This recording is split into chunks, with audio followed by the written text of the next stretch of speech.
Hi, this is Maheen. I am the founder of Maheen The Globe, and we are continuing our conversations about mental health, open and honest conversations. And I kept the best panel for the last. Today, I have these two really special people who I love and adore. And I have Tina Lissandrello, who I worked with in APCO Worldwide. She's my former coworker and also a great friend, a cancer survivor. You know, I love her tenacity. It has no bounds.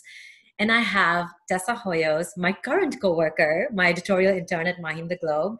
And they also both happen to me be mother and daughter, which I think is fabulous and fantastic. And so this panel is going to be a really interesting one. So Tina, I can start with you. When did you feel the need to get therapy? And also, what kind of philosophy of therapy resonates best with you? I was in my mid-20s, Mhm. working and living in New York, and I worked for a very demanding lawyer, and it was around that time that I started to really have a lot of conflict in my feelings of depression, anxiety, self-worth, those types of things. And I realized that I needed to talk to someone out of my family unit Right. that would be objective, not judgmental, and not tell me what they think I needed to hear or wanted to hear. So that's what led me there. Got it. And so, how did you start your research in New York? Well, these are the days before the internet. So I had several friends that were in therapy at the time, and they recommended some people. But, back then we really had just the old school tools of the yellow pages, referrals, word of mouth, that type of thing. So, I did a bit of a dive into the yellow pages, called different offices, spoke to therapy assistants and sometimes therapists themselves about what they did, what their process was, and then I made a decision based on all of that. Gotcha. And so, what kind of like with this research that you did, like what kind of therapy philosophy resonated best with you? For me, I liked an open exchange environment. And so, I wasn't looking for, deep analysis. I wasn't looking for, dragging stuff up out of my childhood, although that could happen. But I was looking to focus on what the cause and what I was feeling at the time. And so I wanted to address that and to learn how to recognize and cope with those feelings. Got it. Cool. And so, Tessa, I'm going to come to you, and now this is an inter perspective about how therapy has evolved over the years. So, what is therapy to you?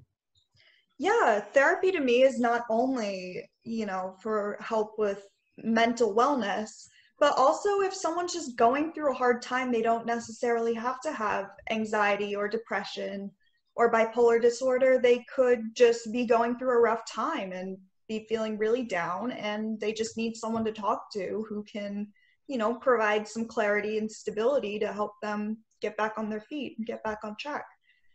Nice.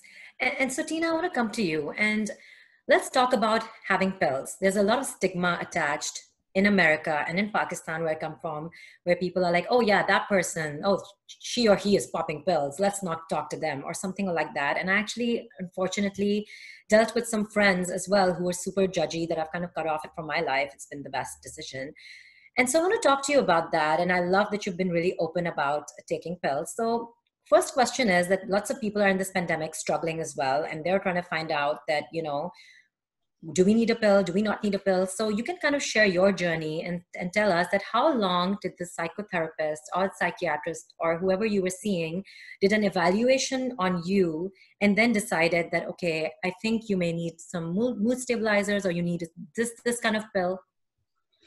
for me, what happened was it was when the children were small, and I was struggling with very high highs, very low lows, and realized that I was taking some of that out on the kids by yelling and being like overly stressed all the time. And I realized, I really didn't want to be that parent. I didn't want to be that person, continually fighting and, with everybody, my kids, my husband. Um, so, yeah, I spoke to my doctor about it and told him, what was going on. And so he suggested a drug called Celexa, which is, a mood stabilizer, and could possibly help. And it did. I went on those, and I've been taking them for a while now, a number of years, and it does help. It does help. Sometimes we can only regulate ourselves so far, and I think that if you need help, help isn't always just one thing. It's several things, or Right. can be several things. Right. That's a great answer. And so it's interesting. I know some friends whose mothers actually went through menopause and they had crazy mood swings at that time. And so they didn't understand because they're like, oh, generally our mom was pretty chill and cool. And then what just happened? And sometimes I think in your case, it's really cool that you had self-awareness, and sometimes parents don't. And it can cause confusion and conflict between the relationship they have with their kids, and the effects on them, essentially. And so, Tessa, I wanted to ask you about your philosophy on pills, and if you're having a pill and is it working on you? Yeah, so everyone's different. Some people might not like pills. Some people might, be quote unquote reliant. That's kind of not the right word to use, but they kind of need it in order to feel normal. And that's kind of where I fall in. My parents really didn't like the idea of me going on pills for depression and anxiety, but it came to a point where I felt like I really needed it. And I've been taking them for the past 4 years, and I've been a lot better. I've had more energy. I've been a little more productive. And, that's it's resulted in better outcomes. I didn't do so well in high school, and I'm doing so much better in college. Yeah. So it's really made a difference in my life, and it's really helped my mental state. All right. Awesome. So, Tina, I want you to go back to New York, and tell us about those days of therapy, because there are also some smoking sessions that happen within therapist office. So why don't you enlighten me about that? Well, when I did find a therapist, he turned out to be really just a nice old guy, and we connected. He had a small office in a basement in Borough Park, and so we met once a week, and usually our sessions were like what I used to call like a smoke and gab fest. We would just chain smoke cigarettes, and I would just dump all my emotional garbage on him. And, it was, looking back on them, they were very fun. Well, fun in the sense of, therapy being fun, but um, in a lot of ways, very comforting. And we were just in a relaxed element, chain smoking, talking. So yeah, it was a good experience in that sense. You can satisfy your vices as well as satisfy your need for mental stability, I guess. Yeah, yeah. It's funny you mentioned that. So in the Dawn News, where the television network I used to work in, journalists and it's a very high intense job, Mm-hmm. very stressful. So there was a smoking courtyard where everyone, all the journalists and anchors would just chill, and that's Mm-hmm. their way of doing catharsis. So I I remember that's we used to call it the smoke yard, not the Mm-hmm. courtyard. Mm-hmm. So Tina, I wanted to also ask you about when do you know that a therapist is just not working and we need to now make the call of switching a therapist? Like, have you faced those instances in the past and what were your plan of action? Yes, I have. For me, I I feel that if you leave a session and you just feel like you've not accomplished much, or you're more uncomfortable when you left than when you went in, for me, that's when I start to question, okay, what's the purpose, and am I achieving the goal that I came here for?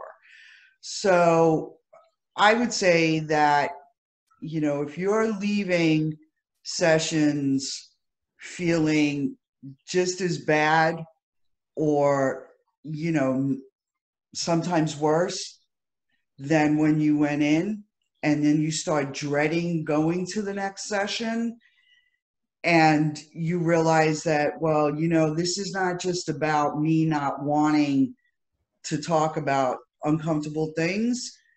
It's more like I'm just not producing much in these sessions. I think then you need to start to think about maybe looking for someone else or changing it up.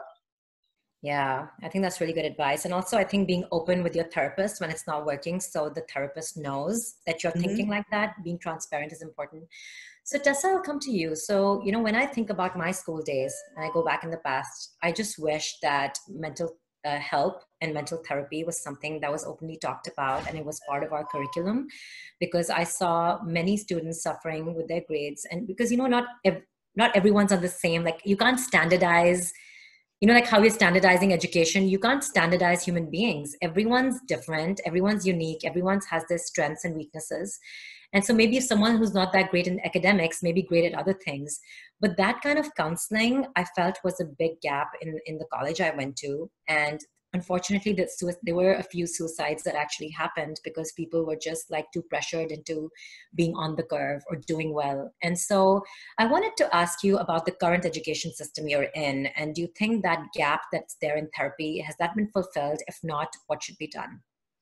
I really don't think that it has been fulfilled because coming from, I graduated, I think 3 years ago. I can't remember. Mm-hmm. 3 years ago, yeah. Mm-hmm. So it's very recent, fairly recent.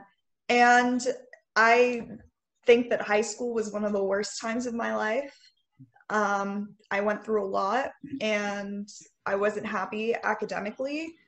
And there's just this stigma at my particular school. I can't really say if it's the same for other schools, but there was a high pressure on AP classes, honors classes, college classes, because they're hyping it up all the time. It's basically like an ad. And there was a stigma that if you weren't taking AP or honors or college classes while you were in high school, you are considered like stupid or something like that. I remember that when I was a junior, I got put in a certain math class for people who struggled in geometry and algebra, which I did. And I felt like I didn't belong there. I was kind of ashamed to be there. And so I asked to be moved to like algebra 2, which was after geometry. And I really struggled there too. So and I think I just fell into the stigma because I took a lot of AP classes and honors classes, and I struggled because of my mental health. Right. So yeah. Got it. And so, Tina, I want to switch back to you and ask about what's the general overview or comments that you would have to share about the standards of therapy in Seattle? Um, I think that it's really a mix. I think you can tell when you call a certain person's office and you speak with them, and their responses to your questions are, you just don't feel right. I've spoken to some therapists on the phone that, were basically telling me, this is how I work and this is what's expected of you in my practice. And I thought, well, no, thanks. I'll just take myself to another practice. Yeah. So I think there are a lot of good therapists. Having lived and worked and been in therapy on both coasts, there really is a difference in method. And so sometimes it's really good. I view the East Coast as a little bit of a good old boy network. We've always done it this way. We'll always continue to do it this way. Where the West, for me, has just seemed more willing to be open. And, I would say, like, going outside of the conventional norms somewhat. So I think that it's a mix, and I would encourage people to do their due diligence when looking. But by far, I think I've met really good people out here, that are open and willing to do some of the things that are maybe a little bit outside the good old boy network. Yeah, that's really good. That's a really good thought that you shared. And Tina, I just loved what you mentioned yesterday when you were talking about, how people think that people who are depressed are weak. And it's quite the opposite, that they're probably the strongest and they fight every day. And so I want to ask Tessa that, like, what do you think? You're a fighter, survivor, a thriver? Oh yeah, definitely. I wake up every day not wanting to get out of bed, but eventually have to like force myself out if I have something that I need to do. And it's tough just kind of getting through the day, and you just feel so hopeless, especially in this pandemic where we don't know what's going to happen after. So I think too much in the future.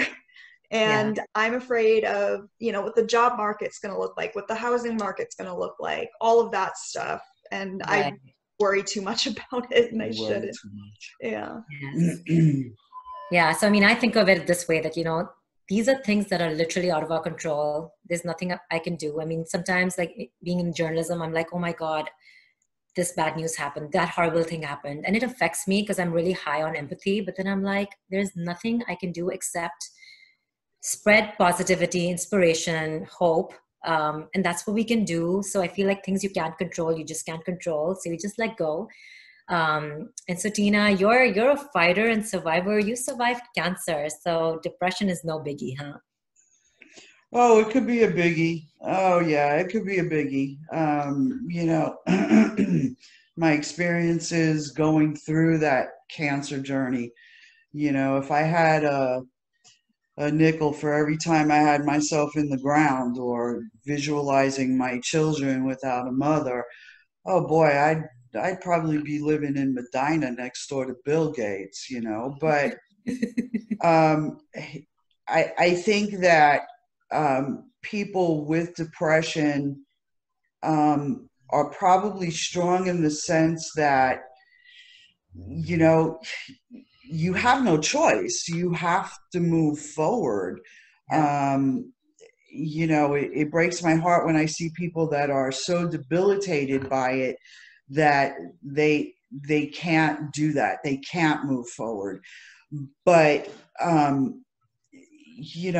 there comes a time when they too realize, I've got to move forward, because you cannot stay just stationary and not be able to do what you're really meant to do in life. Yeah. Well, now let's get to some fluff stuff and just into lighter version of things, and talk about two things that, Tina, you get really annoyed with Tessa at home. With the pandemic, you both are kind of stuck with each other. So, so what's bothering you about Tessa these days? Well, I gotta tell you, really not too much. Really? I mean, I don't like when I have to like ask her to do something. Like, can you empty a dishwasher? Can you clean off the table? Whatever. But you know, that's more of a reflection on me. Yeah. Just being an intuitive person and saying, well, you know, I'll just empty the dishwasher, whatever. So, you know, she's 21. I mean, you know, at 21, I didn't do too much for my mother either. I mean, you know, I had to be asked as well. So Yeah. I really can't say like I find her annoying. I'm more of like all right, well, you know, live and let live, and you know, Yeah. maybe mutter a little bit under my breath. All But right. you know, I mean, I'm sure there are people out there that are just, you know, not doing well in the Yeah. situation we're in. But I don't think too much that's us, you No, know. I don't think so either. I think we're pretty much fine. I mean, the Yeah. only issue I have is I feel like I have to do like a lot of stuff and like, you know, like walk the dog when I'm in the middle of class or in a meeting or something like that. I'm like, I'm Yeah. taking 18 credits. Yes, I did this to myself, which Yeah. I regret.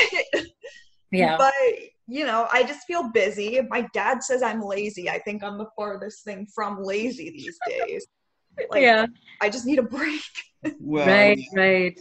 Yeah, so it's interesting. So we're also adjusting in our little townhome. But I wouldn't call it little, but it's in different floors. So, you know, you got with space, you have to be creative. And so, you know, I'm very controlling in the kitchen. I'm like a control freak for the longest time. And I had to like learn to let go and let Basir explore his baking and cooking side, in which he's absolutely loved. But one great thing about this week was that we coexisted in the kitchen. And we weren't progress. we're just like, yeah, helping each other out and stuff like that. So that was good. How's the kitchen situation, Tina? It's fine. It's the kitchen is mostly my domain. Okay. So so if somebody gets in my way, you know, I'll just stand there and, you know, glare at them like, you know, you're in my space, and you know, and Yeah. my husband's pretty good about staying out of my way. Okay. Uh, yeah, I don't, cause you know, after What about 30, fights on remotes? oh yeah, Mm. yeah. Well, you know, he's like the TV guy, you know. Okay.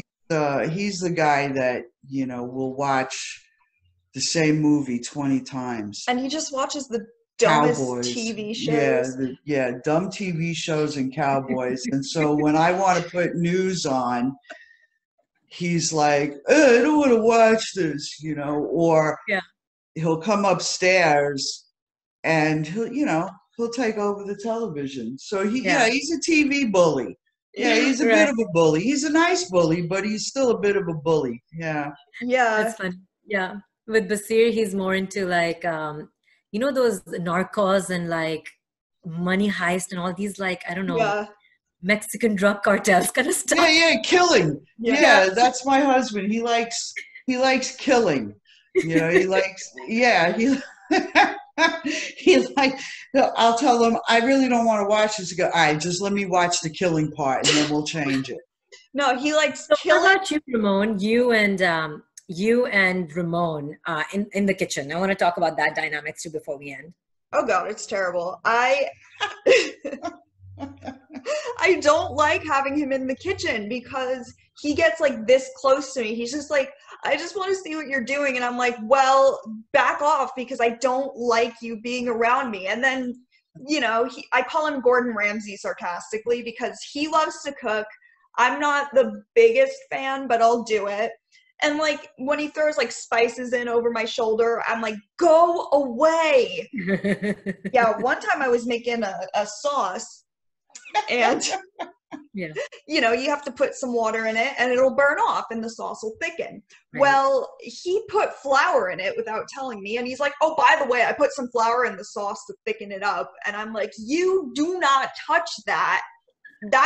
You can't do that. Yeah, that's not in your domain. No. Lucky my grandmother's not here. Well, this was incredible. Thank you so much, guys. I miss you both. And it's really a unique situation because, you know, I got Tessa on Maheen The Globe literally with Zoom calls, and I've not like had a chance to actually meet her in person and give her a big hug for all her contributions. And I've missed Tina so much since APCO days, and I'm so glad that through this gig I'm connected with her through her daughter. I think it's beautiful. And so I think the best decision I made after coming back from Pakistan was to have that coffee with Tina at Cafe Ladro. And Tessa was available for this internship, and we're doing some big things. So I love you guys. We love you We too. love you too. Thank you so much, and we'll be in touch. Yeah. Bye-bye. Bye. Bye.